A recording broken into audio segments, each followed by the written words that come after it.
말씀의 제목은 이 마음을 품으면 산다입니다.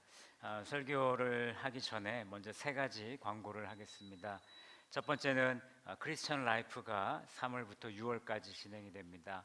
저희들이 지금 제가 지금 시리즈 설교를 하고 있는데 죽은 교회를 부검하다 이 책 관련된 독서 모임도 있고요. 또 3월, 4월 달 또 추천 도서 살아남는 교회를 해부하다 또 독서 모임도 있고요.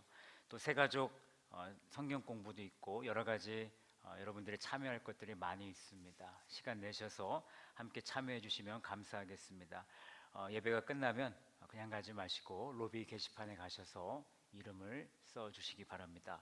또한 두 번째는 3월 한 달 동안 가정과 사업체 신방이 있습니다. 그래서 3월 한 달 동안 우리 성도님들의 가정을 또 돌보고 또 우리 사업체를 위해서 함께 기도하는 시간을 갖기를 원합니다. 신청을 원하시면 이도 마찬가지로 로비에 가셔서 작성하시면 되겠습니다. 또 마지막으로 튀르키예와 또 시리아 지진 피해 헌금에 적극적으로 동참해 주시기 바랍니다. 특별히 우리가 안디옥 지역에 선교사님을 도와드리게 되는데 그곳에 귀하게 헌금이 쓰였으면 좋겠습니다. 함께 적극적으로 동참해 주시기 바랍니다. 저는 계속해서 죽은 교회를 부검하다 책을 가지고 10가지 사인 중에서 4가지 주요 사인을 알아보고 적용하고 있습니다. 말씀 나눔을 통해서 우리 서문학교회가 병들어 죽어가는 교회가 아니라 살아나는 교회로 가고 있음을 깨닫기를 간절히 원합니다. 저는 우리 교회가요, 하나님의 뜻대로 잘 될 줄로 믿습니다. 저에게는 그런 확신이 생겼습니다. 왜냐하면 저는 변할 것이고 우리 성도님들도 변할 것이기 때문입니다. 변할 것인가 죽을 것인가, 여러분, 변하면 살게 되어 있습니다. 그러나 안타깝게도 성도님들 중에는 이 변화의 필요성을 아시면서도 그 변화의 두려움을 가지고 변화를 원치 않는 성도님들이 계시는 것 같습니다. 안타까운 일이지만 우리 성도님들이 죽어가는 교회의 길을 선택하는 그런 일들이 일어나지 않기를 간절히 기도할 것입니다. 우리 교회는 하나님의 말씀 진리 위에 능력의 말씀을 가지고 기도하며 또 변화하는 교회가 될 것입니다. 우리 교회는 반드시 변화해야 되고 또 하나님께서 우리 교회를 반드시 변화시켜 주시는 줄로 믿습니다. 지난 2주간 설교를 요약해 보면 첫 번째 시간에는 점진적인 쇠퇴라는 사인을 가지고 학개서 1장의 말씀을 가지고 여러분들과 함께 나누었습니다. 그 말씀을 보시게 되면 이스라엘 백성들이 성전을 재건하라는 그 명령을 받고 예루살렘으로 돌아왔지만 성전 건축이 방해가 있으면서 성전 건축을 하지 못했을 때 그들의 마음이 점점 쇠퇴해지기 시작했었죠. 그래서 그들은 하나님의 성전의 기초만 해놓고 하나님의 성전을 재건하는 것이 아니라 자기들의 집을 건축하고 또 자기들의 집을 꾸미기에 그들의 마음을 다 쏟게 됩니다. 그럴 때 하나님의 마음이 어땠는지 함께 나누었습니다. 여러분, 우리 교회도요, 점진적인 이 쇠퇴를 막고 또 변화하기에 힘쓸 때 죽지 않고 살아나게 되는 줄로 믿습니다. 또한 지난 시간에는 지상 대명령의 망각이라는 사인을 갖고 마태복음 28장 예수님의 지상 대명령을 기억하고 또 지상 대명령의 핵심인 제자 삼는 교회가 되자고 함께 말씀을 나누었습니다. 여러분, 제자 삼는 교회가 되기 위해서 3가지를 말씀드렸는데 기억하시나요? 네, 3가지 기억하시는 줄로 믿습니다. 첫 번째는 가라, 두 번째는 침례를 베풀고, 마지막 3번째는 가르쳐 지키게 하라. 이 3가지를 우리가 함께 지키면서 제자 삼는 교회가 되자라고 함께 말씀을 나누었습니다. 우리가 그런 교회가 될 때 우리 서머나 교회가 건강한 교회가 될 줄로 믿습니다. 오늘 나누게 될 세 번째 사인은 자기 중심적인 성도들로 가득 찬 교회를 여러분들과 함께 나누기를 원합니다. 오로지 나 자신만 바라보는 성도들로 가득했던 교회들은요, 그 교회들은 다 병들어 죽었습니다. 자신들의 취향만을 생각하고 고집을 피운 결과는 죽음이었습니다. 여러분, 모든 사람은 각자의 취향이 있습니다. 우리는 그 취향들을 모두 존중해 주지요. 하지만 그 자기 취향만 옳다고 생각하고 자기 취향만을 주장하다 보면 결국에는 문제가 생기게 되는 것입니다. 다른 사람들의 생각은 일도 안 하고요, 오직 자기의 이기적인 마음만을 주장하니까 이 교회가 문제가 생기게 되는 것입니다. 예를 들면요, 이 책에 있는 내용을 몇 가지 소개해 보겠습니다. 예를 들면 나의 음악 스타일 취향이 있습니다. 여러분은 찬송가가 좋으십니까? 복음성가가 좋으십니까?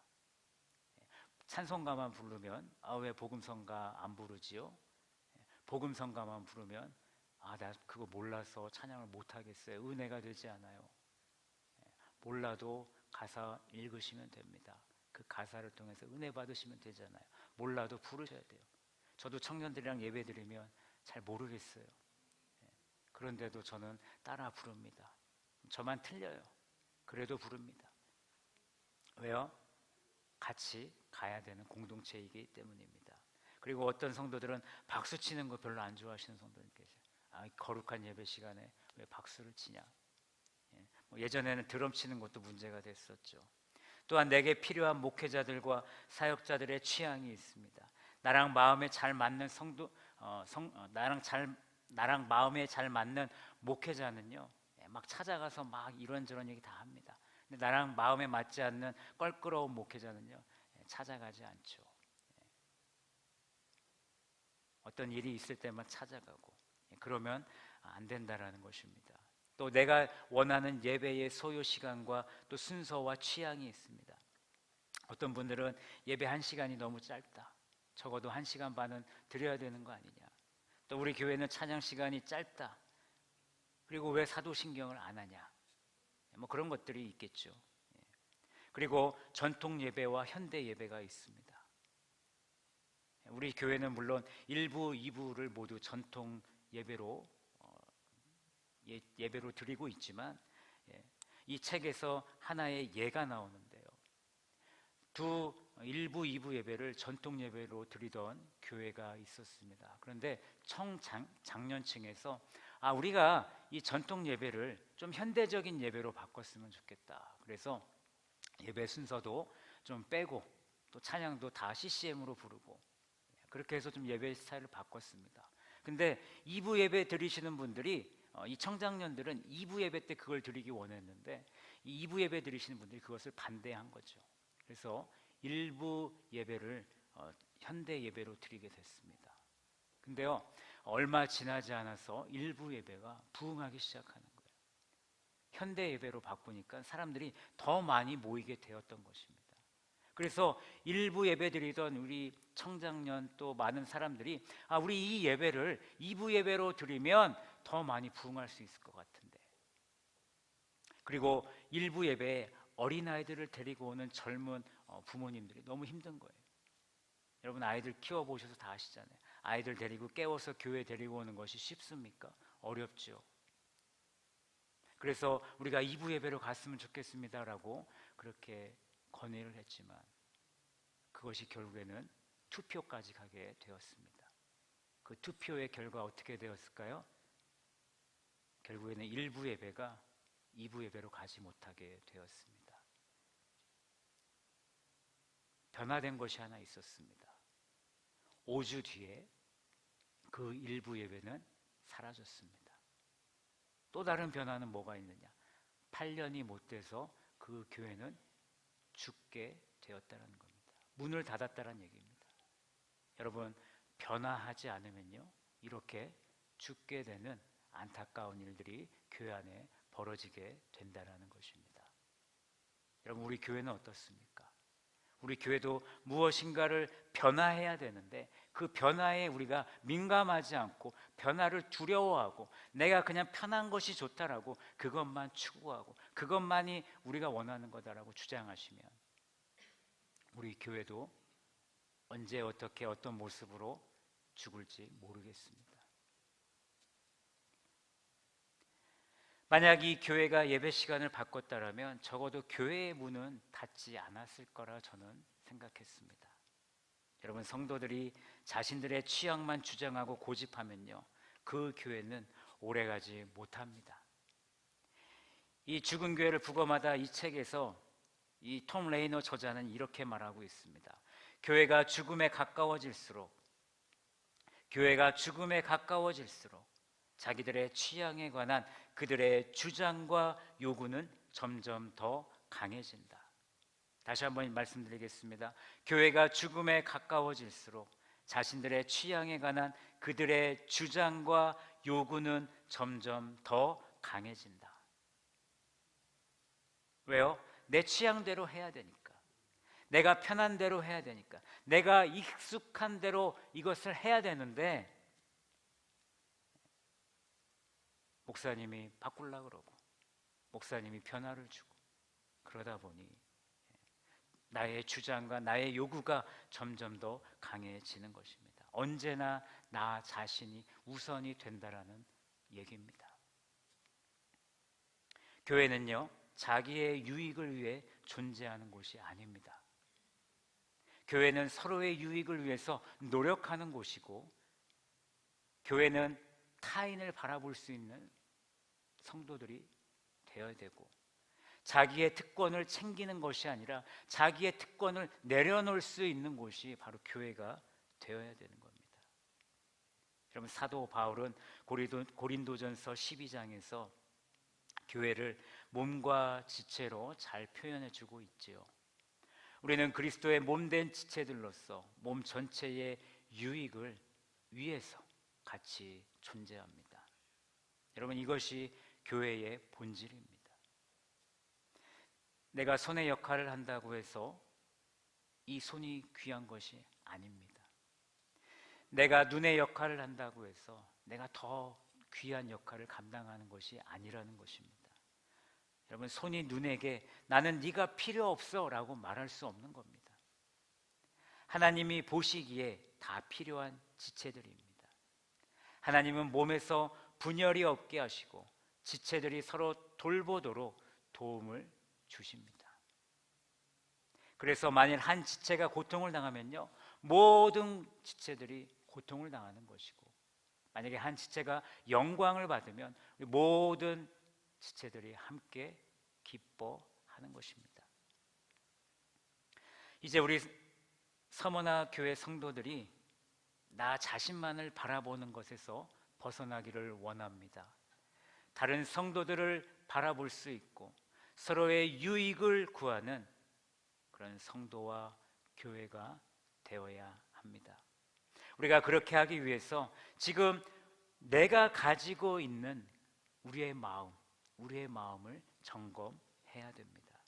우리가 그렇게 우리의 마음을 점검해야 되는데 여러분, 지금 여러분의 마음은 어떻습니까? 나의 마음은 어떻습니까? 우리가 고난의 시간을 보내면서 마음에 상처가 있고 서로 신뢰하지 못하는 마음이 있고 불만, 불평의 마음이 있고 또 남을 탓하면서 책임을 전가하는 그런 마음이 우리에게 있습니다.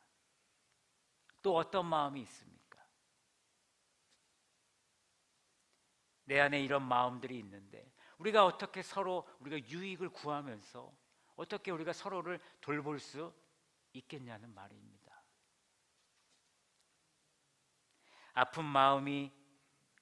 우리의 아픈 마음이 사람의 말로 회복되는 것이 아니라 우리는 능력의 말씀으로 우리의 마음이 회복되기를 원합니다. 능력의 말씀을 붙들고 여러분 기도하셔야 됩니다. 주님, 당신의 살아있는 그 말씀이 나의 마음을 치료하여 주시옵소서. 그 기도가 우리에게 필요한 줄로 믿습니다. 나의 마음을 점검하고 우리가 회복이 되었을 때, 그때 비로소 우리는 한 마음을 가져야 되는 것이고, 우리는 또 겸손한 마음을 가져야 하는 것입니다. 한 마음과 겸손한 마음은 성도들이 교회 안에서 마땅히 추구해야 할 바람직한 마음인 것입니다. 사도 바울은 이런 완벽한 마음의 본보기로 예수 그리스도의 마음을 제시하고 있습니다. 우리 다 같이 빌립보서 2장 5절 말씀을 다시 한번 큰 목소리로 읽어보도록 하겠습니다. 빌립보서 2장 5절 말씀 다 같이 읽겠습니다. 시작.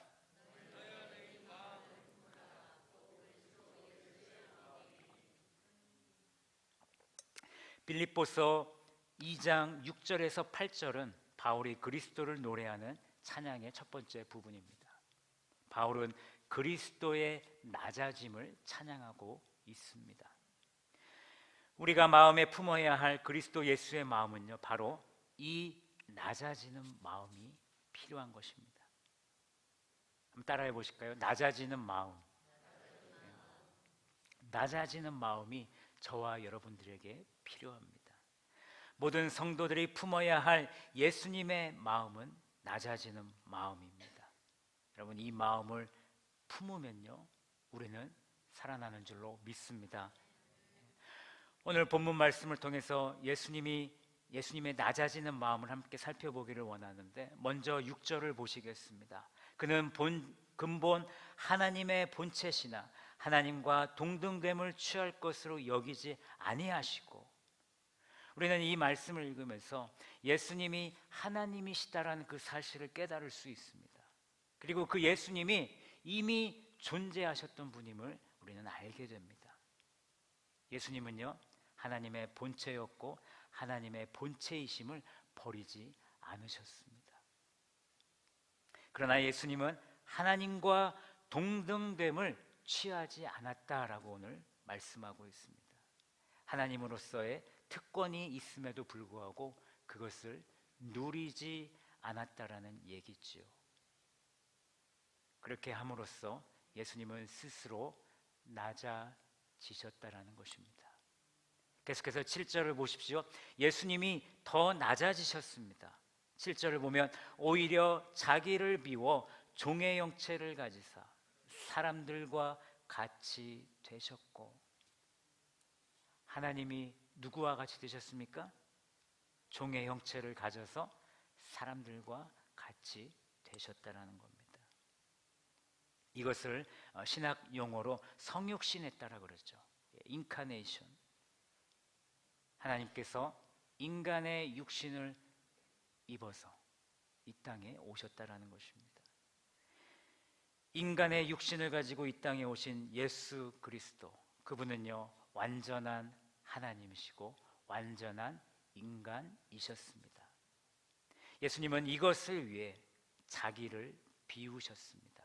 자기를 비웠다라는 것은 예수님의 신성이나 본질을 버렸다라는 그런 의미가 아니라 예수님께서 지니고 있던 영광스러운 특권을 뒤로하고 스스로 낮은 자의 모습을 보여주셨다라는 것입니다. 한마디로 겸손을 말하는 것입니다. 마지막 8절에서는 낮아짐의 최고의 모습을 보여주십니다. 우리 8절 말씀을 다 같이 한번 읽어볼까요? 8절입니다. 시작. 사람의 모양으로 나타나사 자기를 낮추시고 죽기까지 복종하셨으니 곧 십자가에 죽으심이라. 아멘.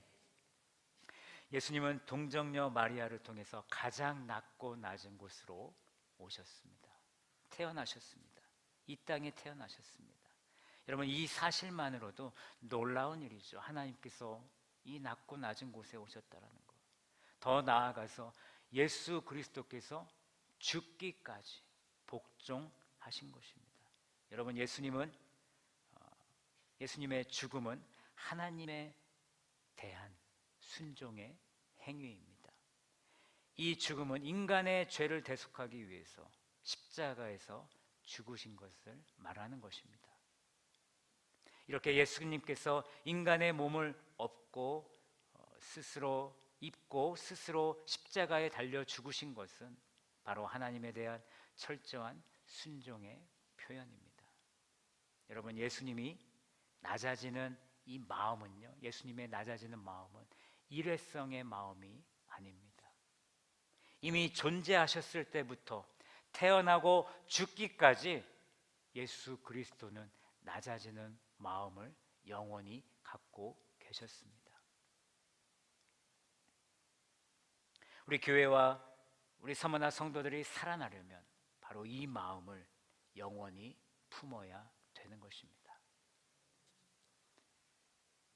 말씀을 마무리합니다. 오로지 나 자신만 바라보고 자신들의 취향만 생각하고 자기 취향만 고집하는 성도들로 가득한 교회의 열매는 죽음이었습니다. 여러분, 변하지 않으면 죽고요, 우리가 변하면 살아납니다. 사도 바울은 서머나 교회 성도들이 마음에 품어야 할 그리스도 예수의 마음, 낮아지는 마음을 오늘 우리에게 알려주셨습니다.